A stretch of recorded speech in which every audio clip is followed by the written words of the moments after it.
con quizzes y parcial. La idea era por hacerles un taller, por lo del paro y todo eso. Un taller. Entonces a mí se me sale las manos a mí, se les sale las manos a ustedes, nada que hacer. La idea era hacer los parciales lo mismo. No pasó tiempo por eso paro tan pendejo que hubo. Entonces pues ni modo.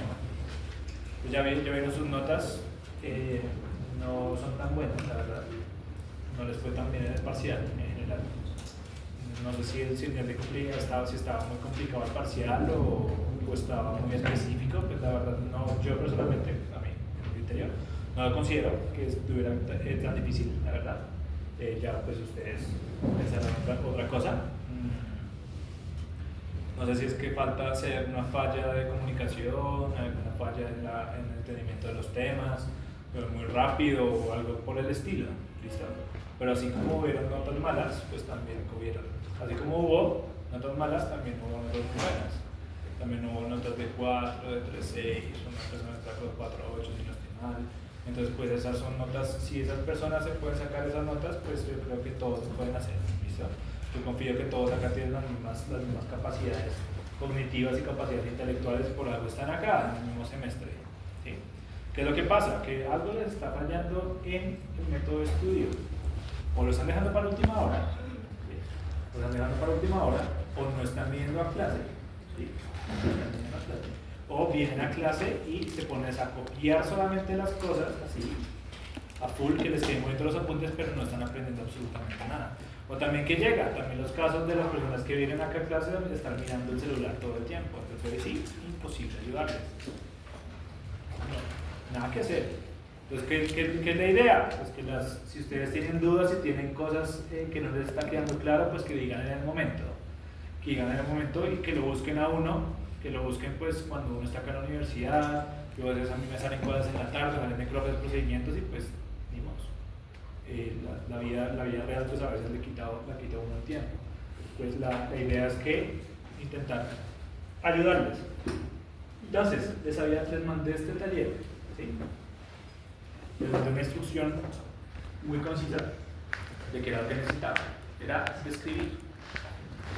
Yo, en una de las clases que yo a ustedes les di, no les enseñé como tal a escribir, pero les di unos parámetros para escribir.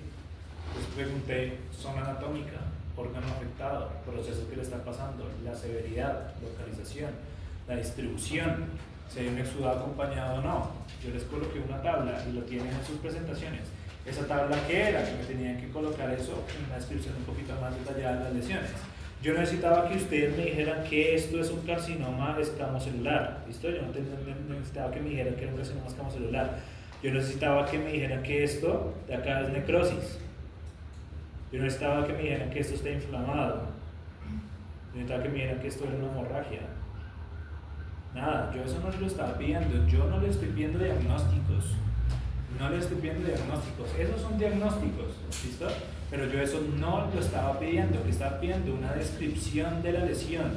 Que si ustedes tienen una persona al lado que no sabe nada de medicina, pero con lo que ustedes están colocando en la descripción, esa persona se puede imaginar la lesión. Yo no estoy pidiendo que me lo coloquen de manera técnica, ni con el mismo lenguaje, ni nada. Pero ¿qué fue lo que hicieron la mayoría de los que me entregaron el taller?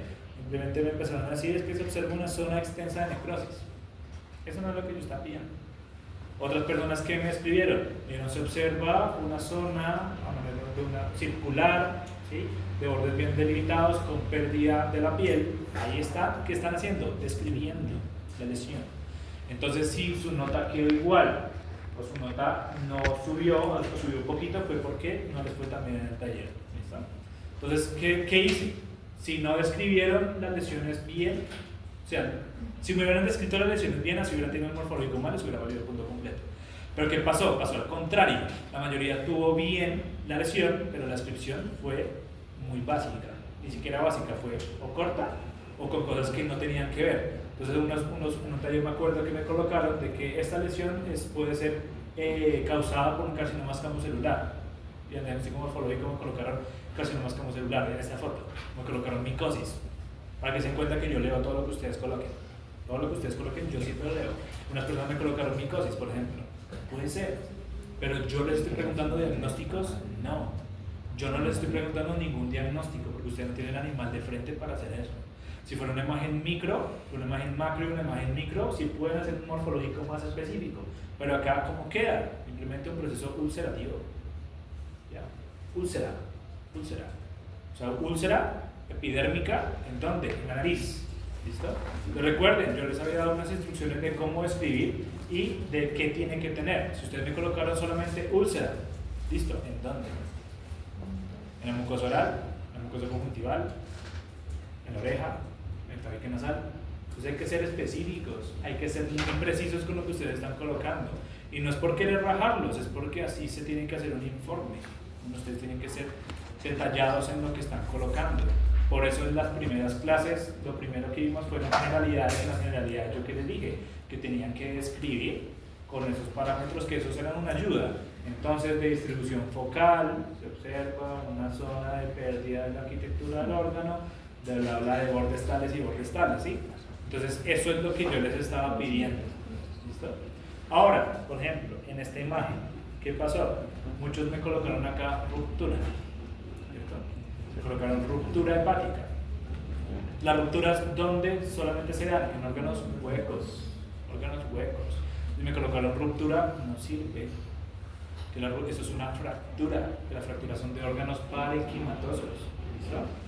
Esto, si era una fractura, unos me colocaron diagnósticos microscópicos y unos me decían de que se observa fibrosis. ¿Dónde está la fibrosis ahí?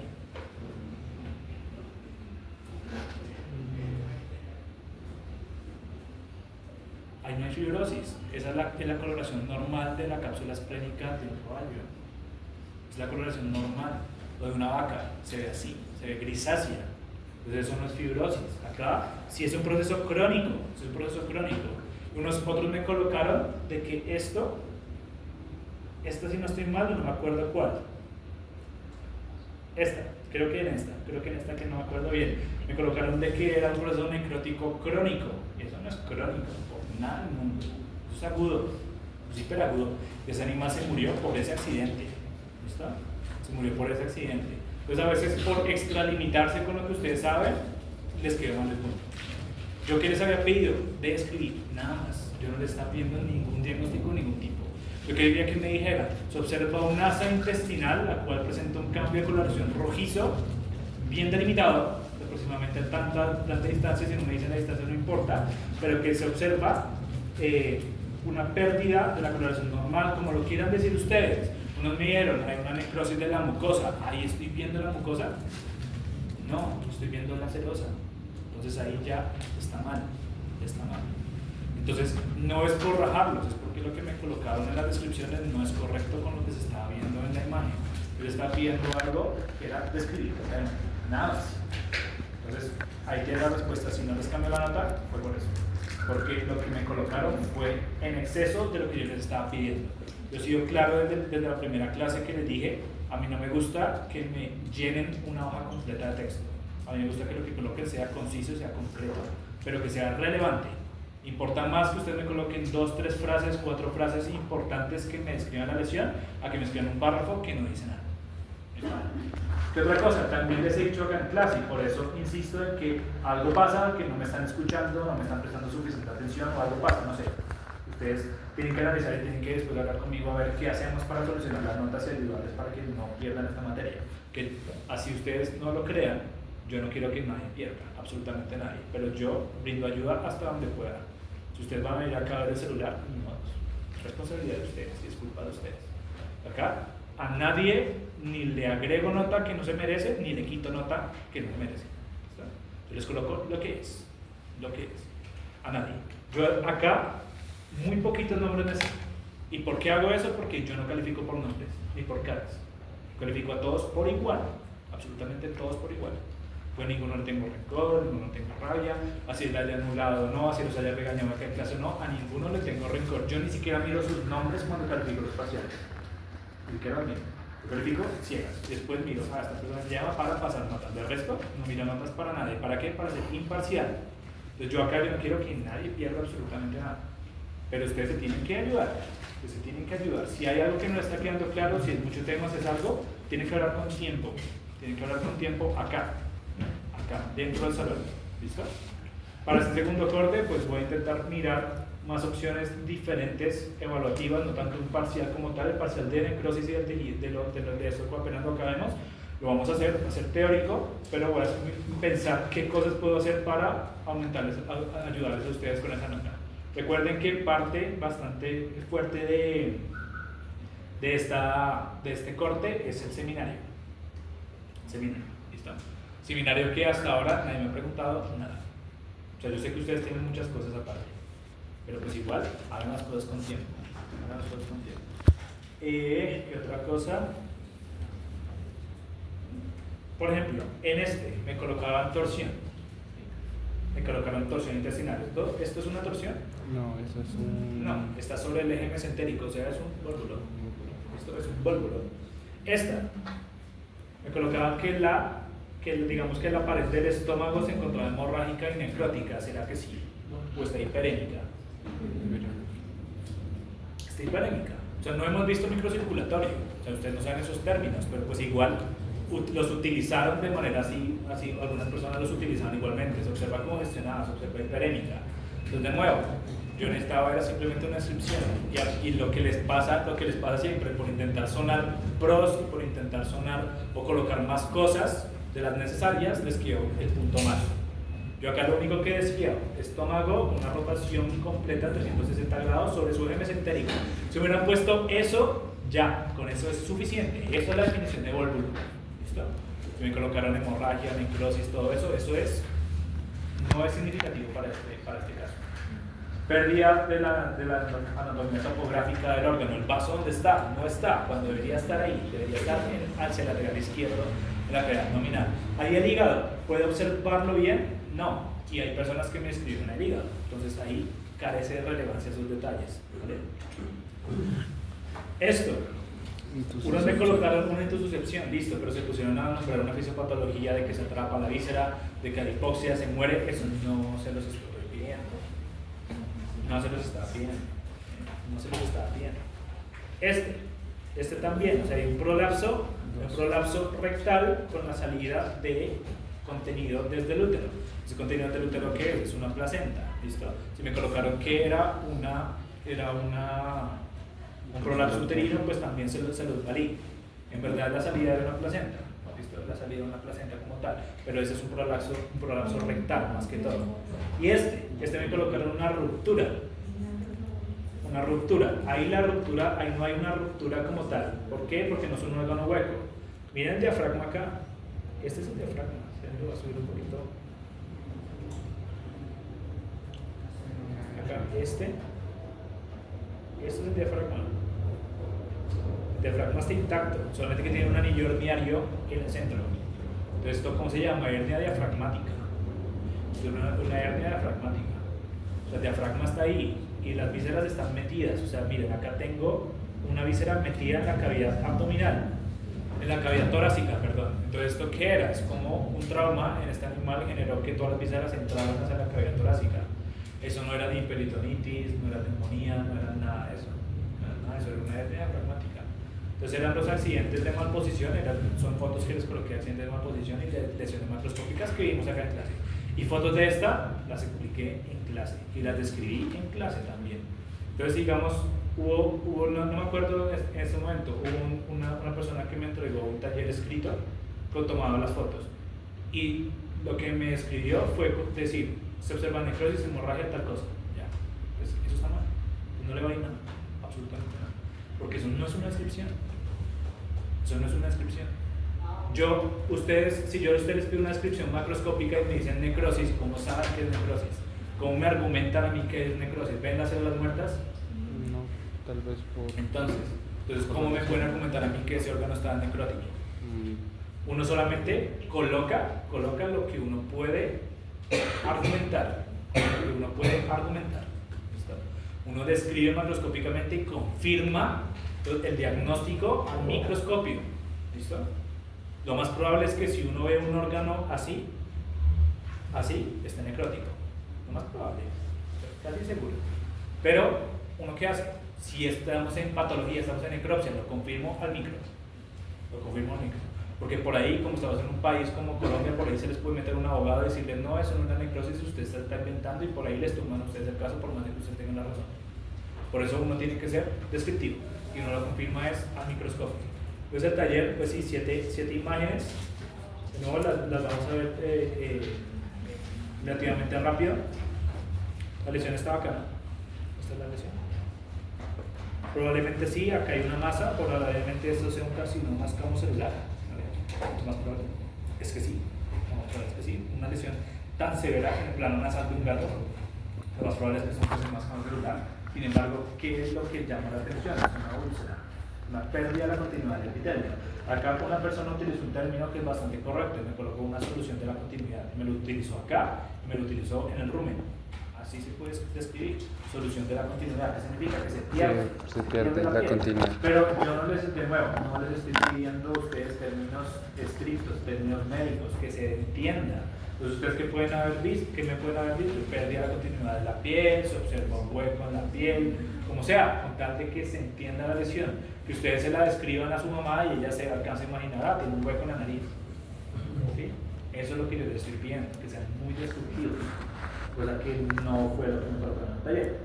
Entonces, una zona acá circunscrita de bordes irregulares, la cual está afectando ¿qué? El plano nasal o tabique nasal de su porción facial o porción dorsal.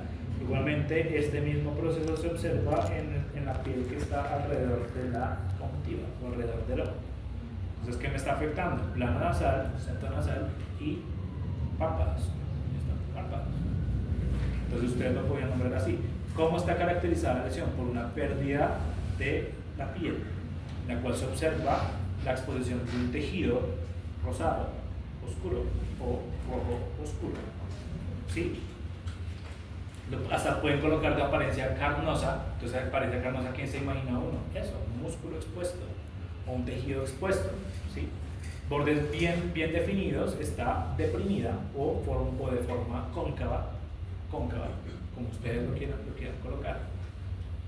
Es muy severa, la lesión es muy severa, no es leve, no es moderada, como podemos colocar, la lesión es muy severa.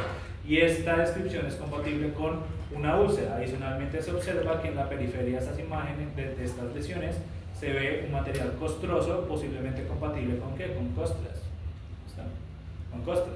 La apariencia, más adelante ustedes qué pueden decir, la apariencia del exudado que se observa sobre esta superficie es de características supurativas. Ya, nada más. Pues yo eso no se lo estaba pidiendo, simplemente describir la lesión. Diagnóstico, una úlcera en el tabique nasal. Úlcera epidérmica en el tabique nasal. Y en el ojo. Eso es lo que tenía que colocar. Esta.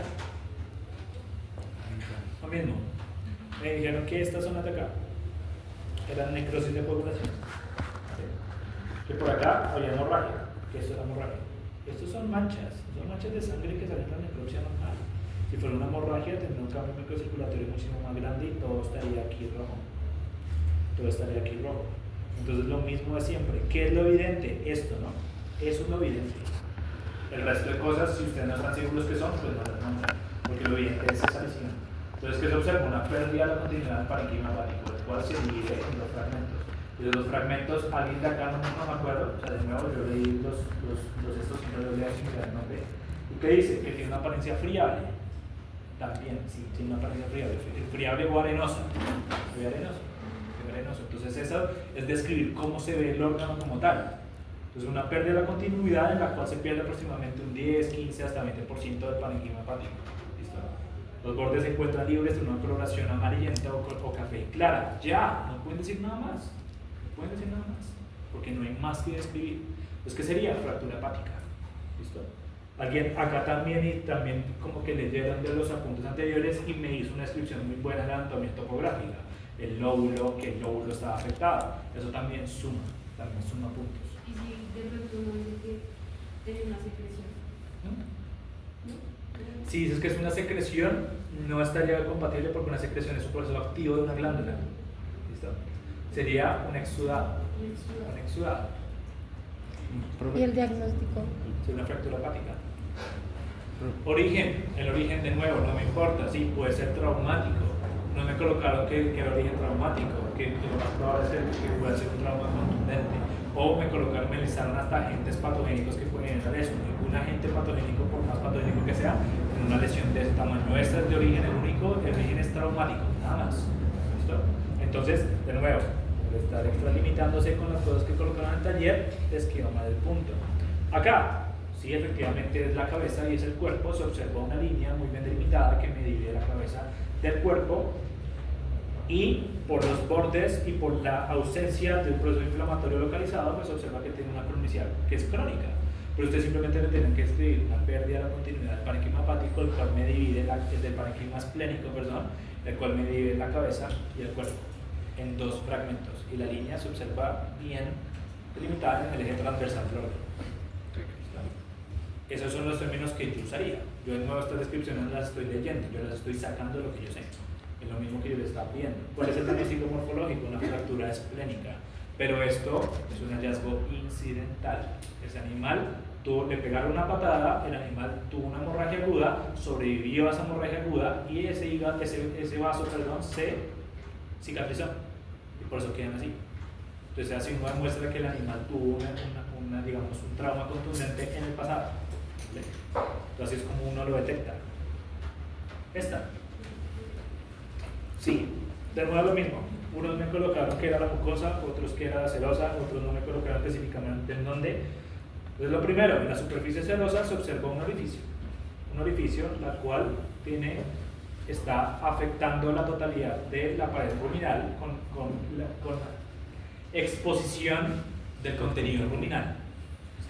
Ese contenido ruminal se encuentra contaminando, se encuentra regado en la superficie serosa del rumen. Si me colocaron el estómago, les puse mal, porque ese no es el estómago, eso es un rumen. El estómago de los rumiantes es el abomazo, no es el rumen. Entonces, se observa asociado a eso un orificio en el cual una pérdida de la continuidad de la pared del rumen con salida al contenido al exterior y contaminación de la serosa, y asociado a este proceso un cambio microcirculatorio, una coloración rojiza intensa en la serosa, de aproximadamente el 30-40% del órgano. ¿Ahí qué estoy haciendo? Describir, nada más. ¿Listo? Entonces, ¿eso qué es? Una ruptura ruminal. Uno, no es un bovino, esto es un equino. Y se ven los casquitos, se ven los cascos. Entonces en un taller alguien me dijo, se observa el feto de un bovino. No, esto es un equino. ¿Listo? Y también colocaron de que se observa el intestino. Ese no es el intestino. Ese es el cordón umbilical. O sea, eso parece tonto. Acá yo nunca me he reído de esos errores porque eso le puede pasar a cualquiera. Pues, profe, la verdad yo siento que uno falla mucho en esas cosas porque, digamos, no es como que todos acá conozcan cómo se ve el cordón umbilical del feto de un equino, ¿no? Entonces, en eso, o sea, yo siento que a mí me fregó mucho eso en patología general el semestre pasado, porque ella nos pedía que describiéramos, pero pues inicialmente uno no distinguía lo que era normal, entonces para distinguir lo que era anormal, pues está como jodido. ¿Sabes cuál es la única cosa ahí como que yo te puedo decir? Que mal la expliqué en clase. Mal la expliqué en clase. Casi todas las expliqué en clase. Entonces, así mismo como la expliqué en clase, se las puse en el taller. Creo que todas las expliqué en clase, o la mayoría. Entonces, esa es la respuesta. Entonces yo con este taller que estoy haciendo, ¿qué tanto ustedes me están prestando atención a las lecciones? No estoy diciendo que no me quedo bien. En general. ¿Listo? Entonces yo todas las imágenes que estuve acá las puse en clase. ¿Por qué? O sea, ¿yo por qué hago eso?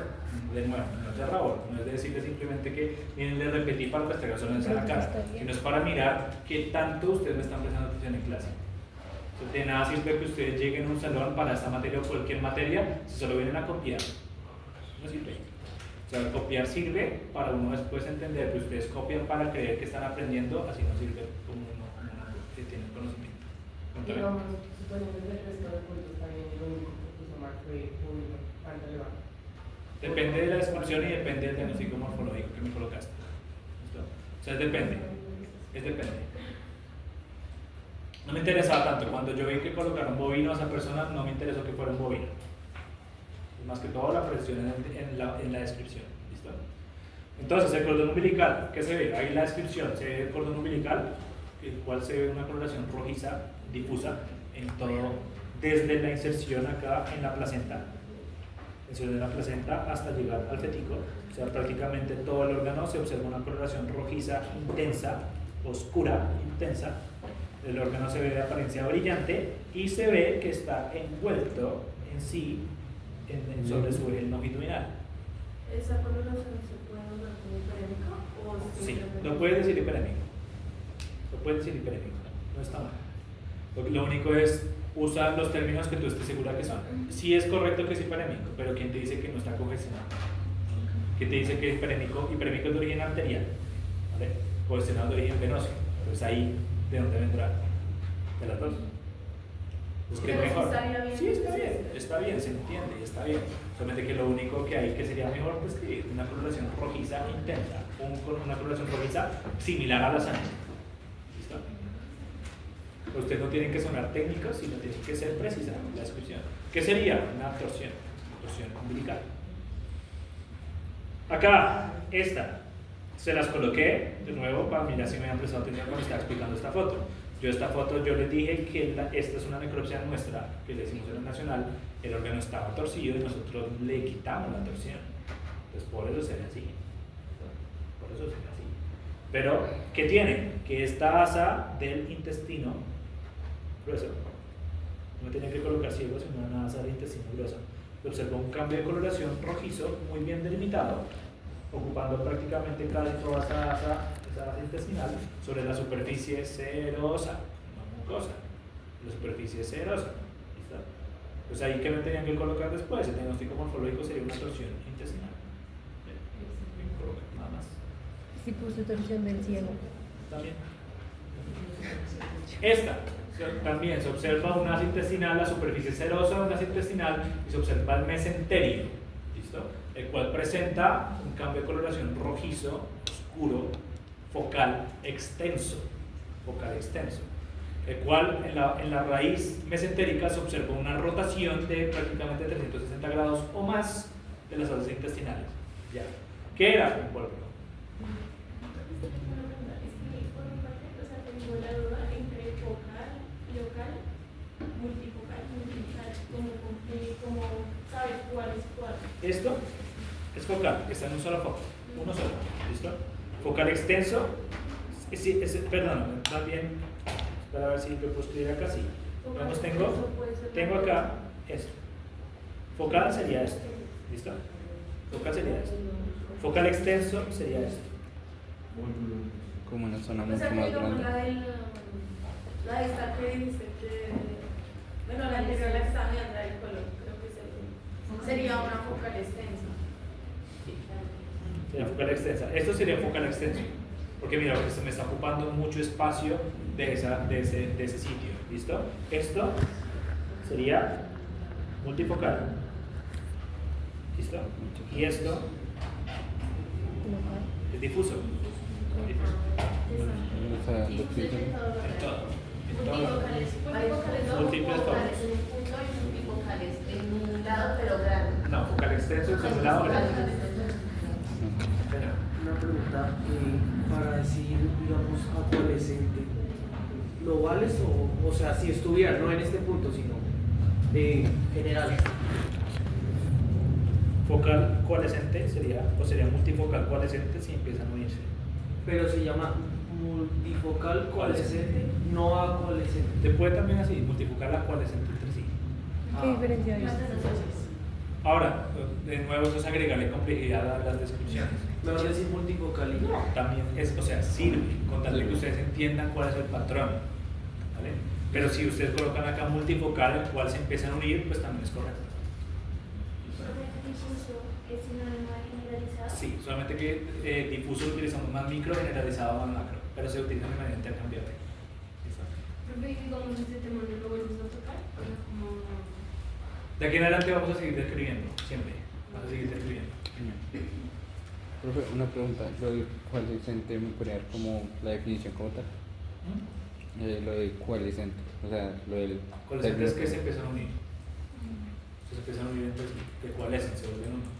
Pero esto es cuando es digamos, cuando es una región muy grande puede ser multifocal, digamos, puntos muy O pequeños. sea, si es multifocal así. O sea, es algo multifocal que se une. Profe, digamos, no sé, en el vaso se pueden ver multifocales como diferentes. Sí, profe, sí. ¿Qué se le llama? Claro, en el vaso se ve multifocal. Entonces, bueno, acá, pero ya mismo acá. La manchita. Listo, estas manchas que ustedes ven acá, es esto mismo que está aquí. O sea, contaminación.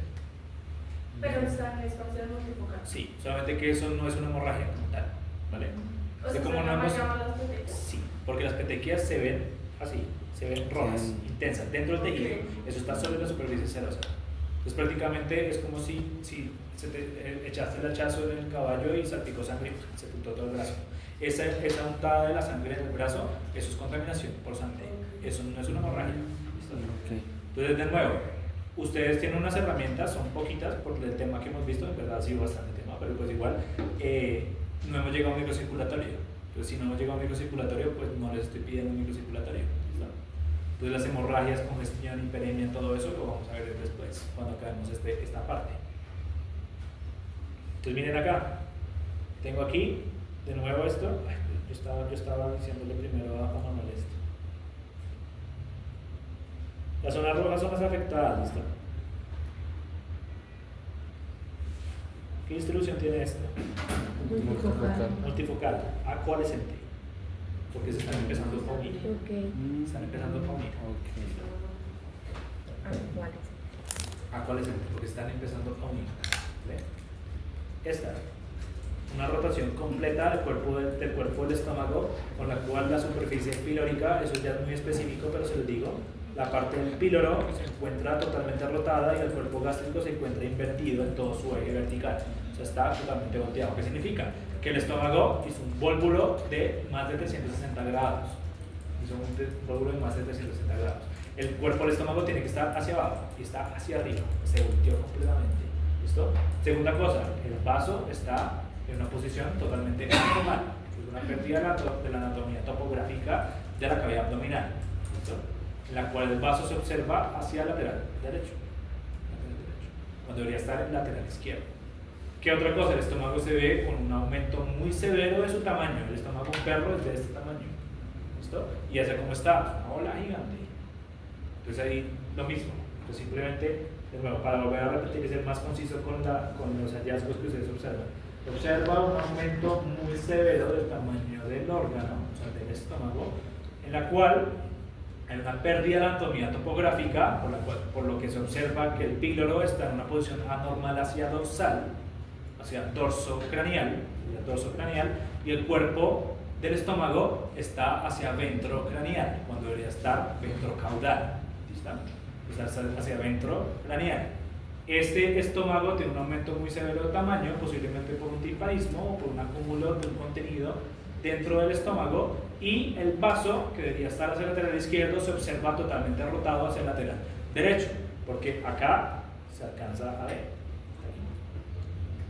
Esa puntita que está acá es el vaso. ¿Listo? Adicionalmente, la superficie serosa o el peritoneo del estómago presenta un cambio de coloración rojizo, compatible con congestión. Eso es una descripción. Y si uno puso rojizo oscuro, es que digamos Está que bien. la parte de Está bien, sí, está bien. Se ve rojizo, en unas zonas es claro, pero puedes ver que es oscuro. Está bien. Esto, la superficie serosa de este intestino se evidencia con una coloración morada a negra en algunos focos. Morada y posiblemente cianótica. Igualmente se observa como una asa intestinal se introduce hacia otra asa intestinal adyacente. ¿Eso qué es? Una intususcepción. Se observa una inversión del órgano, en la cual es una exposición de la mucosa rectal. O sea, era supremamente importante que me dieran la mucosa. Si no me colocaron la mucosa, no está bien. Entonces, si me colocaron que se sale una víscera, sí, pero ¿qué es lo más técnico? ¿Qué es lo específico de un prolapso? Que la mucosa sale al exterior. Yo lo que estoy viendo es la mucosa rectal, que sale y se vierte completamente. Esa mucosa rectal se observa con un cambio de coloración rojizo, difuso, muy severo o focal extenso, si lo quieren decir también. Y en unas zonas se ve rojizo claro, en otras zonas rojizo oscuro. ¿Listo? ¿Esto qué es? Un prolapso rectal. Prolapso rectal. Y esta. Entonces, si ustedes no la atinaron específicamente que fuera una hernia diafragmática, pero la hubieran descrito bien, se los hubiera valido completo. ¿Qué significa? También está en psicología. Sí, también vale un par. Entonces, dime. Sería la salida de una operación de una visera hacia el diafragma. Hacia la cavidad torácica. O sea, ¿cómo sería la descripción? Primero, el pulmón se encuentra severamente desplazado hacia dorso craneal. Está severamente desplazado hacia dorso craneal.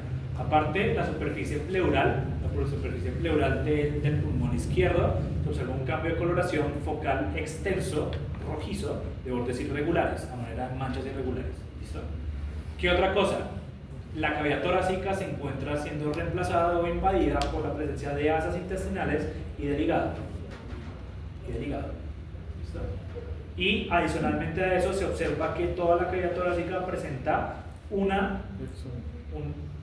exudado, lo pueden decir un trasudado, amarillento.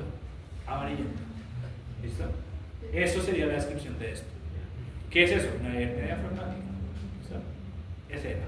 Eso era lo que quería que me colocaran. Entonces, el mensaje de eso, vamos a seguir haciendo más talleres, vamos a seguir haciendo más cosas macroscópicas. Yo les voy a mandar tanto imágenes macro, pero también voy a mandarles imágenes micro. Entonces, ¿qué es lo que yo les estoy pidiendo? No necesito que me lleguen un diagnóstico con seguridad, yo necesito es que me aprendan a describir. Si ustedes aprenden a describir, les va a ir mejor en sistémica. Se supone que esta materia es para que uno tenga las bases para sistémica y lo otro es para que aprendan a describir. Sobre todo con Gerson, que Gerson también es así de quisquilloso como yo con las descripciones. Sobre todo con Gerson. Profe, ¿tú solo dictas patología? A mí este semestre solamente, este año que llevo acá, solamente me dieron patología general. Yo para el próximo semestre pedí que me dieran una sistémica. Ay, gracias. Amén. Y otra pregunta fuera de la universidad anterior, tú nos dijiste que tenemos una salida contigo, ¿cuánto sería? Todavía no se ha confirmado porque no me tienen listos los cadáveres. Igual eso lo vamos a hacer, tranquilos. Ya sea dentro de 2 semanas o a finales de octubre. Pero no se preocupen que eso todavía yo tengo pendiente. Hoy vamos hasta la semana. Era hoy, no me acordaba. ¿En serio? Era hoy, no me acordaba. No sabemos. Para saber si es para la otra semana o para esperar el tiempo. Sí, ya. ¿En qué depende de qué tema voy? El último que vimos fue. Esto ya se los había dicho. Nos quedamos ahí. Y acá, quedamos acá. Quedamos ahí. Ah, no ¿Qué? está. Quiero hacer que hay muchas imágenes macro, o sea, por eso es que esta última parte no la vamos a ver como tal, tan específicamente. Hay muchas imágenes acá, es por eso que se ve tanto. Bueno. ¿No se las mandé ya? ¿Yo cuál mandé entonces? ¿La anterior? Bueno, no la mandé yo también. Eran dos, porque dijiste que era la anterior, la Ah, ya está la nueva, ya, listo. Entonces me toca enviarla de nuevo. Entonces le vamos a decir de nuevo a la monitora selectiva, no mira. Te la vuelvo a mandar y te por favor lo envíes. Ahí ya te la envío. Pero ustedes verán, si continuamos hasta las 5. ¿Qué? Si continuamos así hasta ¿qué? Hoy hasta las 5. Pues sí, Hoy hasta las 5. Ustedes dirán si continuamos hasta las 6 o la próxima semana. Pero sí necesito reponer. No se puede mover. No se puede. No, porque yo jueves tengo a las 11 historia. O entonces hoy continuamos hasta las 5 en punto y la próxima semana sí empezamos a reponer. La próxima semana empezamos a reponer hasta las 6. ¿Cuáles son esto que habíamos visto en la clase pasada? Estábamos viendo las generalidades de los disturbios en el crecimiento, ¿está? Y cómo una célula responde tanto a estímulos externos y estímulos internos.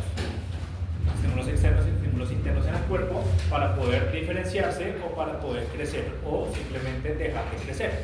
Pues vamos a ver ahora sí cuáles son los disturbios en el crecimiento de las células. El primero es la atrofia.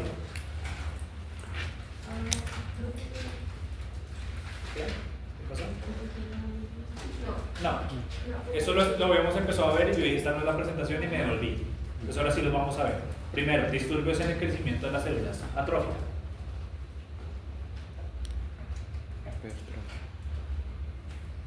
El segundo es la hipertrofia.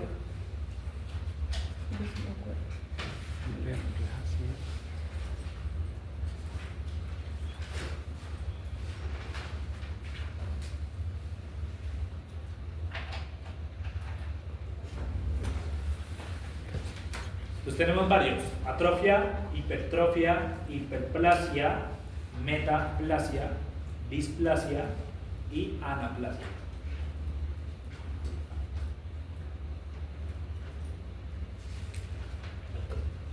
Yo sé que son muchas diapositivas, pero muchas de estas son imágenes. Entonces por eso esto va así. Esto es rápido. Profe, una pregunta. ¿Qué factor puede infundir en el hecho de que la célula se adapte o muera?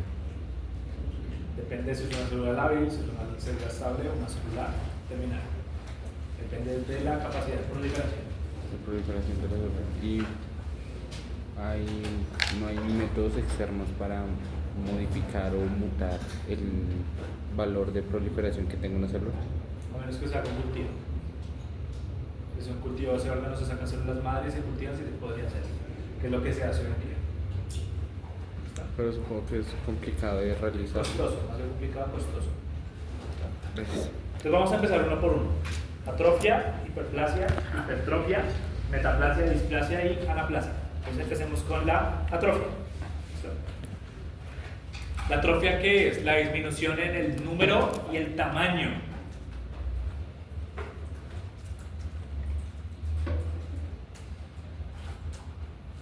Es la disminución en el número y el tamaño de las células.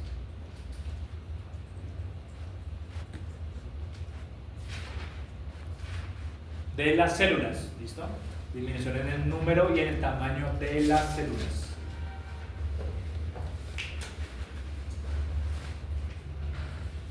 ¿Qué hace? ¿Cuál es la consecuencia de que se disminuya el número y el tamaño de las células? Que el órgano macroscópico también se va a reducir de tamaño. Puede perder su funcionalidad, ¿no? Pero la atrofia es un disturbio de crecimiento celular. ¿Listo? Que lo podamos cuantificar macro, sí, pero eso se refiere a nivel celular. Disminución en el número y el tamaño de las células.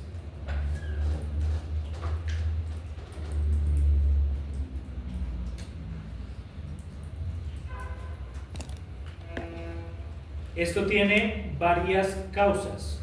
Tiene varias causas específicas. Ya se los voy a ir nombrando uno a uno. La primera, pérdida de la inervación.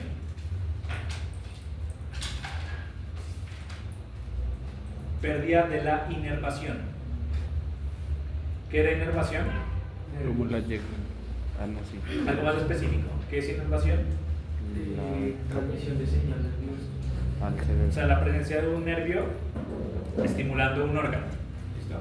Pues la pérdida de inervación es cuando un nervio se lesiona y deja de funcionar y deja de actuar sobre esa misma célula o sobre el mismo tejido. También podría ser de irrigación. Esa sería la segunda causa. ¿Listo? Pérdida de la inervación. ¿Sí ven? Se pierde los nervios. Se pierden los nervios que conectan con un tejido.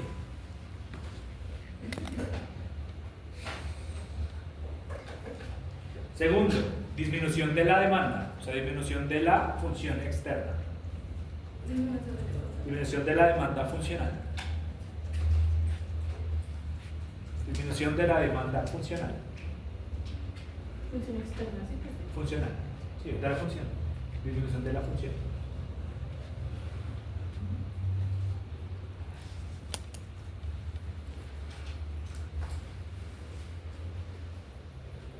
Tercera, disminución del suministro de oxígeno. Disminución del suministro de oxígeno.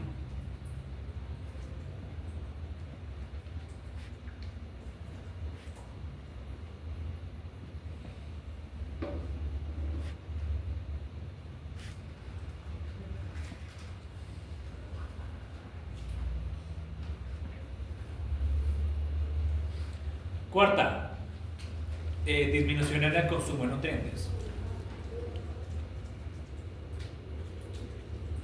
Profe, pero eso sería en la zona o ya por parte del, como del No, animal. el consumo de nutrientes, o sea, anorexia, es Ok. decir, desnutrición. Entonces, el mecanismo detrás de la atrofia, ¿qué significa? Como la célula no puede funcionar, ella va a dejar de producir proteínas, ¿listo? Entonces, ¿qué es? Es una alteración en la síntesis de proteínas de las células. Entonces, ¿qué le está pasando a la célula atrófica? Disminuye la cantidad de proteínas que produce. ¿Listo? Disminuye la cantidad de proteínas que produce.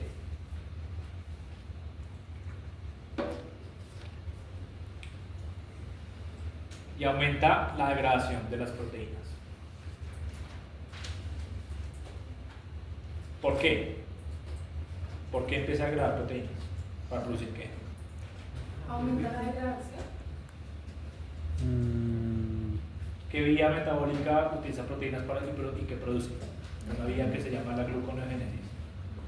No, pero eso no sería con el piruvato, creo que. No, Sería la glicólisis. La no, gluconeogénesis. eso sería el propiónico. Un poco. Eso es uso de oxígeno para producir ATP. Pero, Propiónico. ¿qué es la gluconeogénesis? Génesis, ¿qué es? Formación. Gluco, de glucosa. De Neo, glucosa. de nuevo. O sea, el uso de grasas y proteínas para producir glucosa. Entonces, si ustedes miran, ¿qué tienen en común todas estas causas que les estoy diciendo? Que la célula no puede producir proteínas. Como no puede producir proteínas o no tiene suficiente oxígeno, o no tiene nervios, o no tiene suficiente consumo de nutrientes, ¿qué le está pasando? Pues ella no puede producir suficiente ATP. Y como no puede producir suficiente ATP, empieza a degradarse a ella misma para poder sobrevivir. Algo así. La autofagia es un mecanismo de atrofia. Solamente que como yo no explico atrofia, no me voy a meter con ese tema. Pero sí, las células en atrofia hacen autofagia. Pero cuando empieza la autofagia, ¿es total o llega hasta cierto punto? No, sí, es parcial hasta que la célula se muere completamente.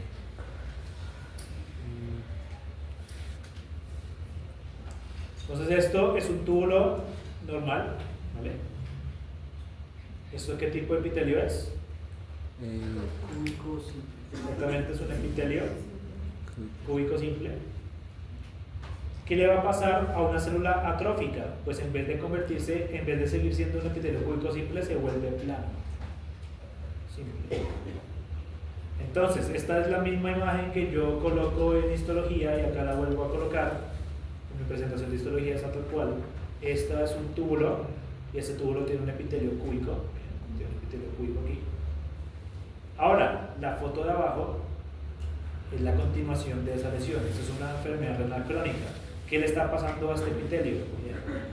Está aplanado. Está aplanado. Las células se encuentran totalmente aplanadas.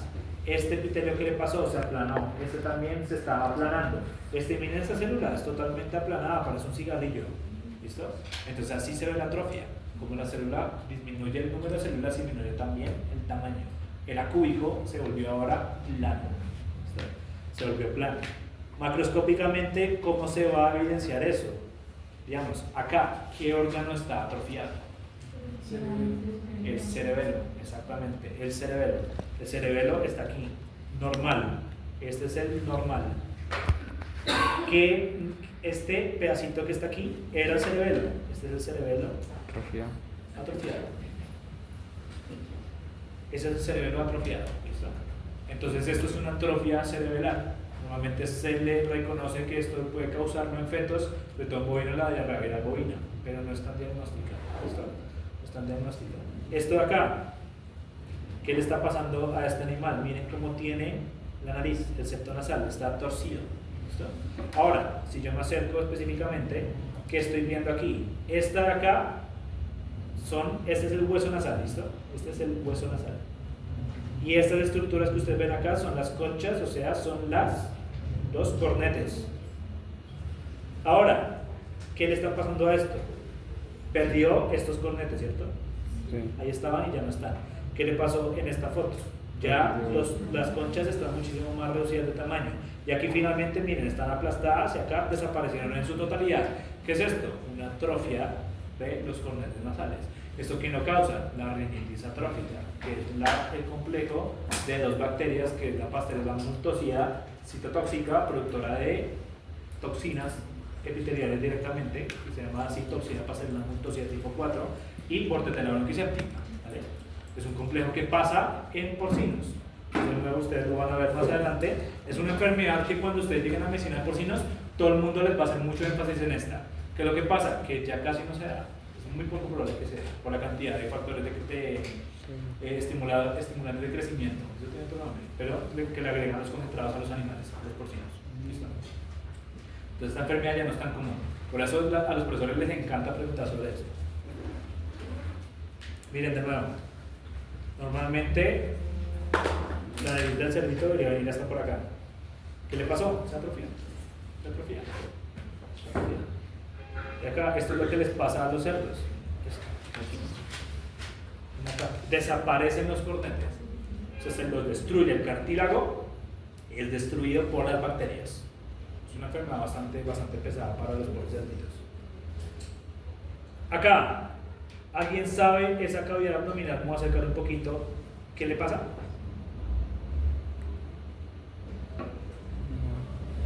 Está difícil. Está muy complicado identificar. No es una foto que cualquier persona puede identificar. Sin embargo, si alguien tiene alguna idea, esto de acá, ¿alguien sabe qué es? No lo logro identificar.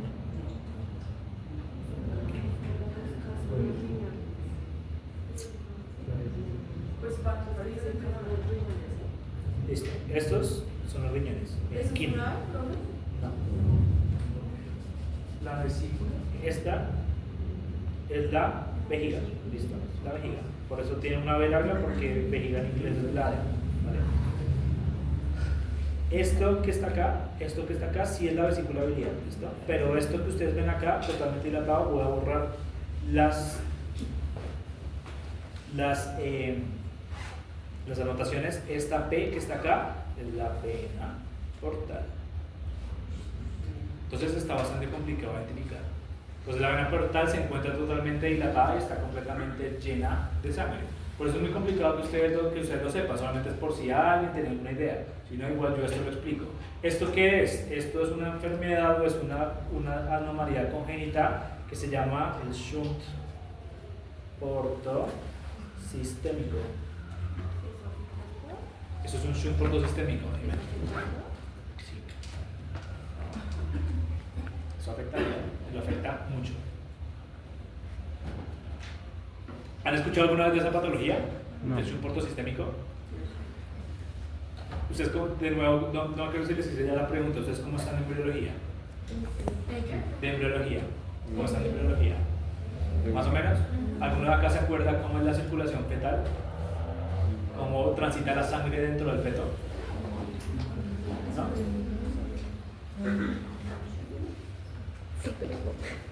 Entonces, miren, tenemos acá a la madre. Tenemos acá a la madre. De la madre están saliendo tres estructuras. Esta sería la arteria umbilical. ¿Listo? Esta acá sería la vena umbilical. Y esta de acá sería el uraco. ¿El uraco qué es?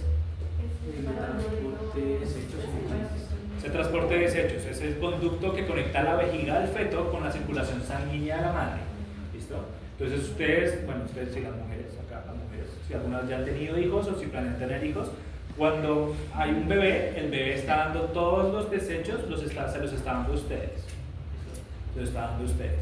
Y así como todo lo que ustedes consuman también se lo están dando a ustedes. Por eso es que es tan importante no tomar medicamentos que sean teratogénicos. Entonces, esto definitivamente, ¿cómo se llama esta estructura? Este conjunto de estructuras se llama el cordón umbilical. El cordón umbilical. El cordón umbilical, ¿a dónde entra? Pues al fetico. Entonces dibujemos acá un mamarracho. Aquí un mamarracho del feto. Entonces, Estas tres estructuras van a entrar, deberían entrar un poquito más en el ombligo, y estoy prácticamente en el tórax, bueno, ignoremos ese detalle del dibujo. Está entrando ¿en dónde? En el ombligo, ¿listo? Entonces voy a borrar ahora todo esto para centrarme en qué pasa. Cuando el cordón umbilical, este es el cordón umbilical, ¿listo? Entra dentro del feto por medio del ombligo, ¿cuál es el primer órgano donde va a llegar? Al hígado. El primer órgano que va a llegar es el hígado. El hígado va a estar por acá. ¿Listo? Entonces, toda la sangre del hígado, ¿a dónde va? O sea, cuando ustedes comen de manera normal, de manera fisiológica, están consumiendo comida, esa comida llega al intestino, ¿cierto? Intestino delgado, intestino grueso. Toda la sangre, todos los nutrientes que ustedes absorben del intestino, ¿a cuál órgano llega de primeras? Al hígado también, por el sistema entérico hepático portal, el sistema portal enterohepático, que es el que me envía todos los nutrientes desde el intestino hacia el hígado. ¿Para qué? Para hacer la digestión, poder absorber las proteínas, producir proteínas que yo necesite, mejor dicho, hacer toda la conversión de los nutrientes. Ahora, toda esa sangre, todo ese alimento que ustedes están consumiendo, ¿hacia dónde sale? La sangre entra entre las portales, se va hacia los sinusoides hepáticos, va hacia la vena central, y la vena central, ¿a dónde drena su sangre? A la vena hepática. ¿La vena hepática a dónde llega? ¿Dónde drenan todas las venas del cuerpo? ¿A qué vena? ¿A qué vena grande? Ustedes saben, solamente que les da miedo atreverse, pero estoy seguro que ustedes saben. ¿Cuál es la vena más grande que tenemos en el cuerpo? Entonces les hago la pregunta, ¿cuál es la arteria más grande que tenemos en el cuerpo? La aorta, ¿listo? ¿Cuál es la vena que acompaña la aorta? Ustedes saben. La cava. Entonces, acá, miren, tengo aquí la vena hepática y entro a la circulación sistémica. O sea, esta va a ser la vena cava craneal. ¿Listo? Esta es la vena cava craneal. Esa es la circulación normal. O sea, toda la circulación va al intestino, es absorbida en el intestino, sistema portal enterohepático. Todos esos nutrientes llegan al hígado, el hígado se digiere y ese resultado sale por medio de la circulación venosa hacia la vena hepática, y la vena hepática drena su contenido ¿dónde? En la vena cava craneal. Eso pasa en ustedes. ¿Qué pasa en este feto? En este feto, él tiene un hígado funcional, él está consumiendo cosas por la boca. No, entonces el hígado necesita que le llegue sangre. No, necesita que le llegue una porción muy pequeña. ¿Listo? De una porción muy pequeña, porque el hígado no es funcional en un feto. Él está listo para cuando el animal nazca empezar a funcionar, pero cuando el animal está dentro del útero, está recibiendo comida por vía oral. No. ¿De dónde consigue el feto todos los nutrientes? De la madre, por el cordón umbilical. Entonces existe el primer vestigio fetal, que es la unión de la circulación umbilical con la circulación sistémica. Miren, esta es la circulación sistémica. Y esta acá es la circulación umbilical o de la madre. ¿Listo? Entonces acá hay un shunt que me une esto con esto. O sea, que me une la circulación umbilical con la circulación sistémica. Por eso se llama shunt portosistémico. ¿Listo? Porque está desde el sistema porta del hígado hacia la vena cava craneal. Esto es normal en un feto. Esta es la circulación fetal, siempre va a pasar en los fetos. ¿Listo? Siempre va a pasar en los fetos. ¿Qué más pasa? A la sangre de la vena cava craneal, ¿a dónde llega? Al corazón. ¿A qué aurícula? Aurícula derecha, ¿listo? La aurícula derecha, la sangre pasa hacia el ventrículo derecho, ¿cierto? ¿El ventrículo derecho a dónde va? ¿Hacia dónde? Hacia el pulmón. ¿Por medio de qué vaso sanguíneo? De la vena pulmonar. ¿Vena? No, arteria Por la pulmonar. arteria. Por la arteria pulmonar. Después de que la sangre es oxigenada, ¿por dónde sale? Por la vena pulmonar. Por la vena pulmonar, ahora sí. ¿A dónde? Llega a la aurícula izquierda, izquierda. ventrículo izquierdo. Y de ahí sale, ¿por qué arteria? Por la arteria aorta. Ahora, hay otros vestigios fetales. Hay otros vestigios fetales diferentes a estos. tenemos aquí la comunicación entre aurícula, entonces no sé dónde escribir esto la verdad, que siempre me hago un despelote cuando estoy haciendo esto. Por la comunicación entre aurícula izquierda con la aurícula derecha es un vestíbulo fetal que ustedes conocen como fosa oval. ¿Listo? Como fosa oval. Si no se los dijeron en virología, es por eso que yo les peleo tanto a ustedes y les digo tanto, si ustedes no les están enseñando las cosas en las materias, ustedes tienen que pelear, que ustedes están pagando para que les enseñen las vainas completas. O sea, no es posible que ustedes lleguen a este semestre con vacíos en embriología o vacíos como estos. O sea, la matrícula de ustedes es costosa. O sea, por más de que en este momento muchos de ustedes están molestos conmigo o algo por meter tantos temas, explicarles tantos temas, más adelante lo van a agradecer. Porque yo les estoy enseñando cosas que ustedes tienen que saber. Por más de que sea tanto tema, ustedes más adelante lo van a agradecer. ¿Listo? Entonces, la comunicación entre la aurícula izquierda y la aurícula derecha se llama fosa oval. Hay otra comunicación de ventrículo derecho con el ventrículo izquierdo, que se llama comunicación interventricular. ¿Listo? Comunicación interventricular.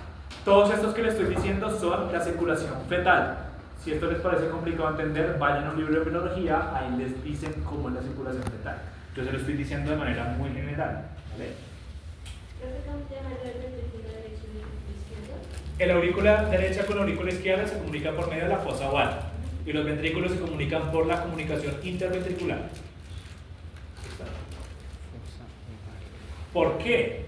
¿Por qué hay esos huecos? Porque hay esos huecos en las aurículas y en los ventrículos. ¿No se terminó de formar completamente el corazón? ¿Por qué? ¿No se terminó de formar No, completamente? el corazón ya está bien formadito. La sangre de la aurícula y el ventrículo derecho, ¿a dónde van? Al pulmón. El animal está respirando. Entonces es necesario que toda la sangre que llega a la madre oxigenada llegue al pulmón. No. Entonces esas comunicaciones son para solamente que parte de la sangre oxigenada que viene llegue al pulmón para nutrir y mantener vivo el pulmón. Pero como el pulmón no necesita tanta sangre, la mayoría de sangre va a pasar a la aurícula izquierda del ventrículo izquierdo para seguir a la aorta, siempre. Porque el pulmón no necesita en este momento tanta sangre, solo necesita una porción muy pequeña para poder sobrevivir. Por eso existen esas comunicaciones. ¿Qué otro canal no existe? Hay una comunicación de la arteria aorta con la arteria pulmonar. ¿Alguien sabe cómo se llama? Se llama ducto arterioso. Entonces hay una comunicación entre la arteria pulmonar y la arteria aorta. Esos dos se me unen, también en la vía fetal. Se llama ducto arterioso. Un momentico. Pero puede ser que hay veces en que no se dividen bien, ¿verdad? Y es cuando hay... Entonces, ¿por qué les estoy explicando esto? Porque de acá salen muchas patologías congénitas. ¿Cuáles? Uraco persistente, shunt portosistémico, esa de fosa oval persistente, comunicación interventricular persistente, ducto arterioso persistente, saco aórtico persistente. ¿Listo? ¿Qué significa? Que el animal nace y esas cosas en el feto no se cierran. Se mantiene. Se mantiene y presenta problemas. Entonces, acá en el ducto arterioso y la arteria aorta, ¿qué van a hacer? Van a llevar la sangre a todo el cuerpo. ¿Listo? Normalmente cuando la célula consume oxígeno, ¿qué bota? Desechos, ¿cierto? Los desechos, ¿a dónde van a ir? Al riñón, ¿cierto? ¿Y del riñón qué se produce? Orina, ¿cierto? Y la orina, voy a colocar acá otra acá para que se entienda que está por acá. La orina, ¿a dónde va? ¿A qué órgano? ¿Dónde se almacena? A la vejiga. A la vejiga. A la vejiga. Y la vejiga se supone que conecta con la uretra y la uretra sale al exterior, ¿cierto? ¿Este animal puede orinar a la placenta? No. Entonces la vejiga tiene un conducto que va hacia el cordón umbilical, que ¿cómo se llama? El uraco. El conducto uraco. Y acá, cuando toda la orina llega al uraco, el uraco llega al cordón umbilical, ahí ya cerré la circulación fetal. Entonces miren todo el recorrido que tiene la sangre dentro de un feto.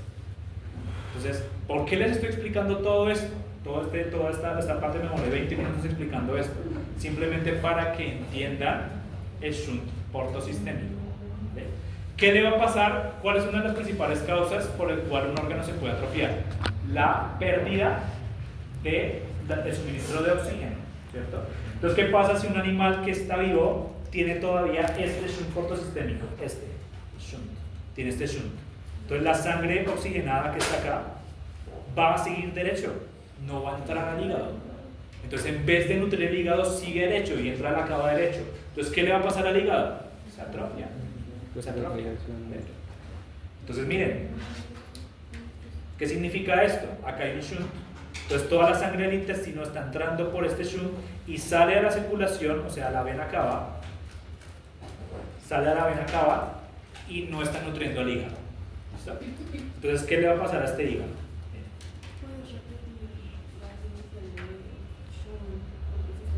El shunt portosistémico es una comunicación entre el sistema portal enterohepático, una comunicación anormal en animales ya nacidos. Es una comunicación entre el sistema portal enterohepático y la vena cava, o sea, la circulación sistémica. O sea que este shunt pasa porque no se cierra alguno de los vestigios. Porque no se cerró el shunt portosistémico fetal. Siempre va a haber un shunt en los fetos. Si no se cierra por una deficiencia congénita o algún problema específico con ese animal, el shunt se mantiene. Y si se mantiene, el animal presenta problemas. O sea, todo lo que consumen no lo está digiriendo. Entonces sigue derecho hacia la circulación sanguínea. Profe, ¿cuál es el tratamiento para el shunt portosistémico? Directamente. Miren acá, esto, ¿qué son? Son hepatocitos, ¿listo? Los hepatocitos, ¿qué morfología tienen? Cúbica, ¿no? Sí. ¿Qué les está pasando acá? Se está aplanando. En vez de ser cúbicos, se vuelven alargaditos. En la próxima clase igualmente lo de siempre, yo les voy a mostrar más fotos como tal. Entonces, ¿qué le está pasando a este órgano? Miren, la célula se está aplanando. En vez de ser cúbica, se vuelve más pequeña. ¿Qué le está pasando? Se está atrofiando. ¿Eso se puede confundir con una fibrosis? No, porque mira el núcleo. El núcleo está bonito. Okay. Solamente disminuye su tamaño. Disminuye su tamaño. Entonces, esto es un mecanismo por el cual, como una alteración en un animal, puede generar atrofia. Puede generar atrofia. Y digamos ahí la disminución, porque dice que es la disminución del número de células o de tamaños. O sea, si hubiera menos células que veo, solo espacios blancos. Sí, significa esos espacios muy blancos, solo sinusoides muy dilatados. ¿Listo? En la próxima clase les traigo una atrofia centronuclear por anemia, para que vean qué sucede. ¿Listo? Acá, miren la diferencia. El hígado acá está sano, los cordones hepáticos se ven muy bien organizados. Acá a la izquierda se encuentran empezar separados y las células se ven más pequeñas, una de la otra. ¿Esto qué es? Un proceso atrófico, una atrofia hepática, una atrofia hepatocelular. ¿Cuál es el sano y cuál es el sano? El sano es el del centro. ¿Listo? El sano es el del centro. Entonces, tengo una atrofia hepatocelular. Toda esta fisiopatología simplemente para que entiendan cómo un shunt portosistémico puede generar atrofia hepática. ¿Listo? ¿Qué otra cosa puede generar en el animal? Se llama encefalopatía hepática. ¿Listo? Eso no se los voy a preguntar, eso lo van a ver ustedes en sistémica. Pero el principal signo de animales que tienen shunt portosistémico es la encefalopatía hepática. ¿Qué es? Que todo lo que está absorbiendo por el intestino, como pasa derecho y no se digiere en el hígado, si ustedes no digieren para que lo tengan en cuenta, todo lo que ustedes consumen, si no se digiere y no se metaboliza en el hígado, puede ser potencialmente tóxico. Digamos, nosotros consumimos muchas pepas de manzana, esa se metaboliza a cianuro. ¿Listo? Si yo me como muchas de la cáscara del mango, tiene altas concentraciones de plomo. Ya se ha visto que uno tiene que comerse 33 mangos al día durante un mes para tener una intoxicación por plomo. ¿Listo? Pero ¿qué le pasa a este animal? Este animal no puede metabolizar eso, entonces todo está pasando derecho a la circulación. Entonces, digamos, él come una proteína, puede volverse tóxica dentro de la circulación sistémica. Y como pasa la circulación sistémica, esos tóxicos van a ir al corazón. Y cuando llegan al corazón, ¿qué arteria que sale del trombo brachiocefálico es la que pasa por acá? Ustedes se pueden pasar acá, se tocan aquí y se siente el pulso. La carótida, la arteria carótida, es vena yugular y arteria carótida. Tenemos dos ramas carotídeas que están aquí. Las ramas carotídeas que me están nutriendo, el encéfalo. Entonces el encéfalo está recibiendo todos los tóxicos y los animales que empiezan a hacer espumeo, empiezan a convulsionar. ¿Listo? Entonces, para que lo tengan en cuenta, empiezan a generar muchos problemas sistémicos como tal. Bueno, ahí estaban los mecanismos. me acordaba. Me faltó uno. Pérdida, me faltaron dos, creo. La pérdida del estímulo endocrino.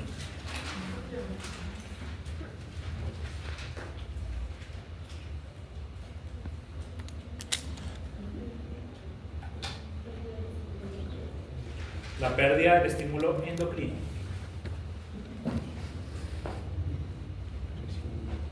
¿Y qué otra? Presión mecánica. Uno de ustedes se ha fracturado, ¿cierto? Sí. ¿No se han fracturado? Bueno, Entonces, ¿qué se han fracturado? ¿Qué nos colocan? El yeso, ¿cierto? El yeso, cuando ustedes se quitan el yeso, ¿cómo está el bracito? Delgadito. Está muy delgado, es muy impresionante.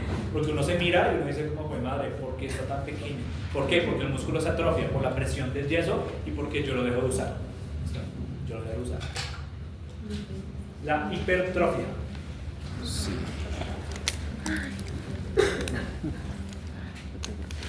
La hipertrofia se define como solamente el aumento del tamaño de las células.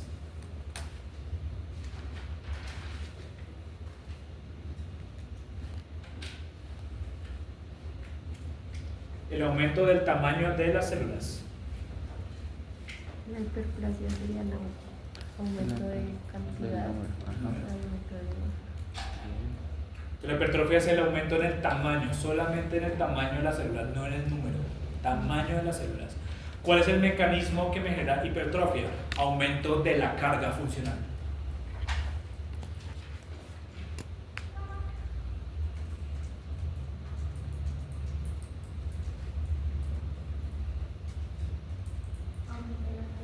De la carga funcional. Como quien ejercita mucho músculo. Hay hipertrofías fisiológicas o hipertrofías patológicas. La hipertrofia fisiológica, ¿dónde va a pasar? Personas deportistas, personas que entrenan, que están produciendo que el músculo se vea grande, pues una hipertrofia, están estimulando el aumento de la célula, ¿listo? Y por eso el músculo crece. ¿Qué pasa si yo dejo de entrenar? El músculo vuelve a su posición original. ¿Qué pasa si yo vuelvo a entrenar de nuevo que dejé de entrenar? El músculo vuelve a aumentar porque se adapta muy fácilmente y tiene muy buena memoria. Y en eso, ¿cómo afecta, digamos, como el uso de esteroides? ¿Nuestro qué? El uso de esteroides. Los esteroides aumentan la síntesis de proteínas. Aumentan la síntesis de proteínas. Entonces la síntesis de proteínas del músculo aumenta de manera muy exagerada, de manera muy rápida. ¿Qué es lo que pasa? Que el uso de esteroides anabólicos de manera crónica inhibe el eje hipotalámico pituitario adrenal. Entonces tú dejas de producir corticoides por tu propia cuenta. Entonces la persona que usa esteroides, ¿qué le pasa? Se vuelve infértil, tiene problemas sexuales, de desarrollo de funcionalidad sexual. La parte de eso no tiene corticoides proinflamatorios, porque todos los está consumiendo.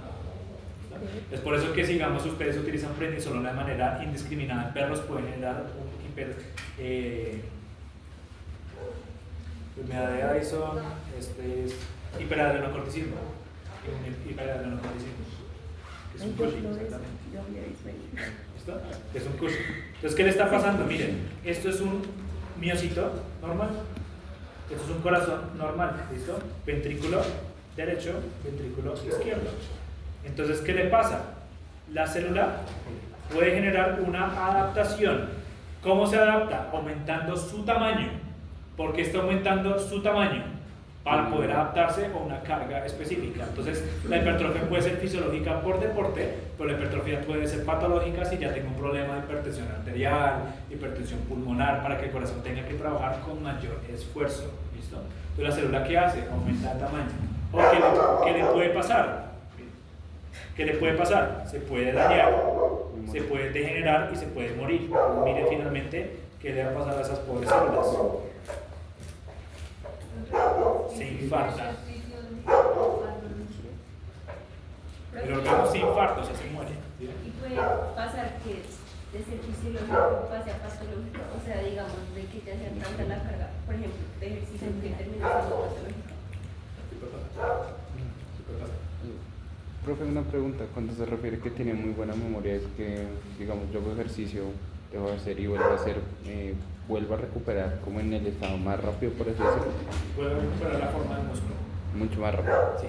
Pero eso se puede ver, por ejemplo, en los equinos de los carabineros que lo utilizan para deporte. Sí.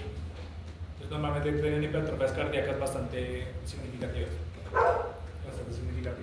¿Qué le está pasando? Esto que ustedes están observando acá, ¿qué tipo de musculatura es? Este. Cardíaco. ¿Por qué es esquelético? ¿Por qué es esquelético? ¿Cómo se diferencia el músculo estriado cardíaco del músculo estriado esquelético del músculo liso?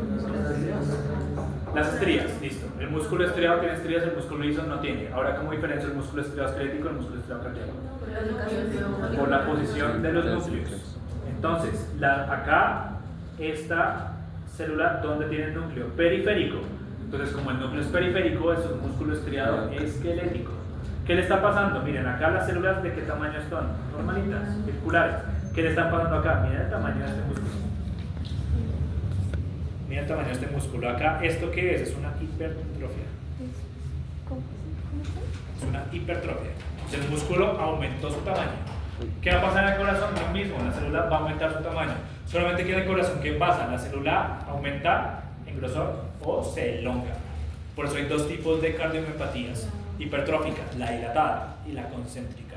¿Listo? De nuevo, eso es sistémica, pero yo les adelanto para que vean la relación que tiene. Señor. Este tipo de hipertrofias también pasa respecto a venas y arterias, ¿no? Esos dos tipos. También puede haber hipertrofia de la capa muscular de una arteria. Cuéntame. Digamos, en este caso se puede llegar a morir la célula en el corazón que pasa en ese momento. No se regenera, se reemplaza por tejido. Se reemplaza por tejido. O sea, se muere y se reemplaza. Que eso era lo que yo pregunté en el parcial. Digamos, en el punto 7 era eso. Que la célula, si el cardiomiocito muere, es reemplazada por tejido. Por eso son las manchas blancas. Se llama enfermedad de músculo blanco. ¿Cuál es el mecanismo de enfermedad de esto? La hipertrofia es el aumento del tamaño de las células, pero ¿qué es? Un acúmulo de proteínas dentro del citoplasma.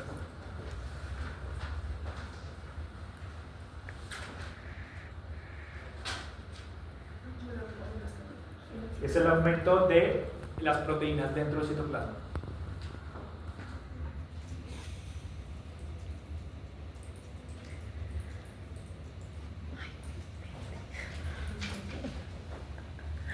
Aumento o acúmulo de proteínas intracelulares.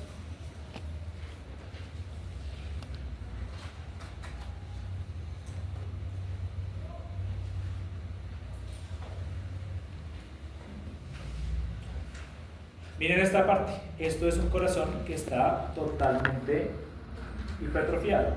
Miren el tamaño de este corazón. Acá, esta es la pared, este es el septo interventricular, esta de aquí es la pared libre, esta es la pared libre, este es el septo interventricular, ¿listo? Esta es la pared libre del ventrículo izquierdo y esta, mirenla como es de chiquitica, la pared libre del ventrículo derecho, ¿listo? ¿Cuántas veces cabe este ventrículo acá? Cabe por ahí como 1, 2, 3, 4 veces. Entonces cabe 4 veces, cuando debería caber 2 o 3 veces. La relación del corazón del ventrículo derecho al izquierdo es de 2 a 1.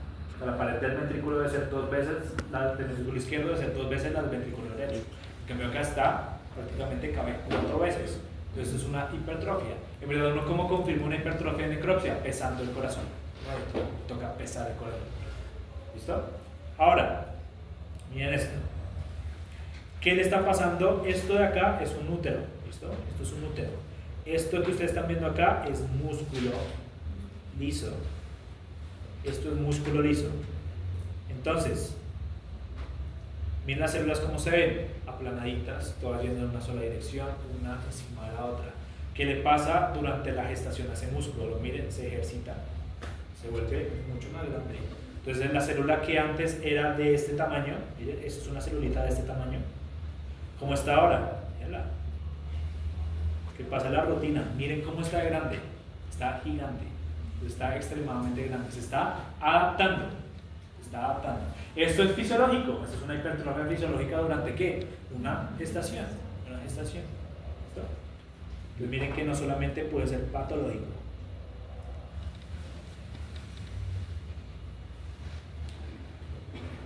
¿Qué está pasando? Entonces, miren, digamos, aumento de la carga mecánica, ¿sí? Aumento de la carga mecánica o la presencia de un agonista endocrino. Entonces, digamos, la adrenalina va a aumentar la frecuencia cardíaca y al aumentar la frecuencia cardíaca va a aumentar que el corazón se contraiga y genere una hipertrofia. ¿Listo? Entonces, puedo tener varios estímulos. Puede ser un estímulo endocrino o un estímulo mecánico. ¿Listo? que esto era lo que estaba acá, por eso no lo mencioné. Miren, ahí. Hay dos tipos de mecanismos detrás, dos tipos de desencadenantes de la hipertrofia. Uno es un desencadenante mecánico y el otro un desencadenante endocrino, que está acá.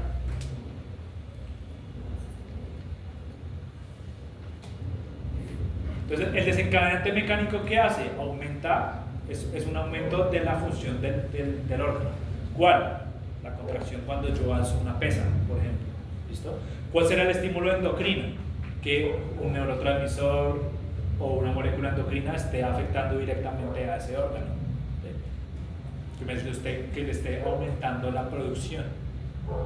¿Listo? Hay otro tipo de deficiencias que me pueden generar esto, pero vamos específicamente a esto. Estos son mecanismos tanto de la hipertrofia como de la hiperplasia, pero ya vemos la hiperplasia, ¿listo? Entonces, ¿qué hacen estos? Miren, tanto el aumento de la carga mecánica como la presencia de un agente endocrino me genera una señalización intracelular.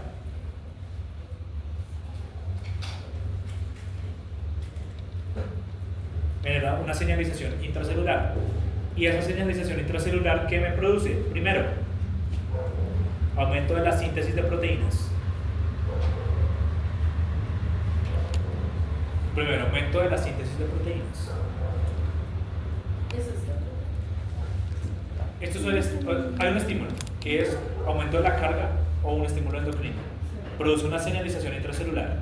Esa señalización intracelular que le ordena a la célula que produzca aumento de la síntesis de proteínas.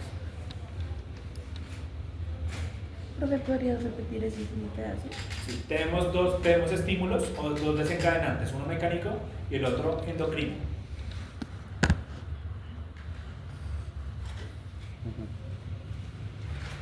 Hay señalización. Tenemos dos desencadenantes, uno mecánico y el otro es el desencadenante endocrino. ¿Qué hacen esos? Producen una señalización intracelular. ¿Y esa señalización intracelular qué hace? Aumenta la producción de síntesis, aumenta la síntesis de proteínas.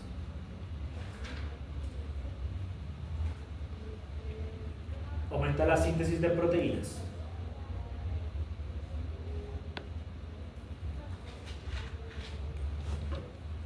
Y lo otro estimula que la célula produzca factores de crecimiento. Entonces aumento en la síntesis de proteínas y estimula que la célula produzca factores de crecimiento.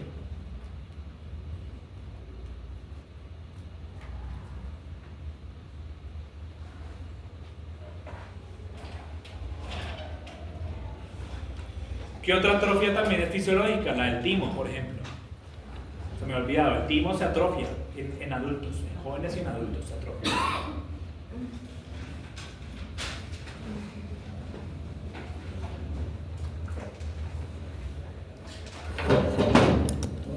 Yo quería esperar hasta final de clase, pero no me aguanto.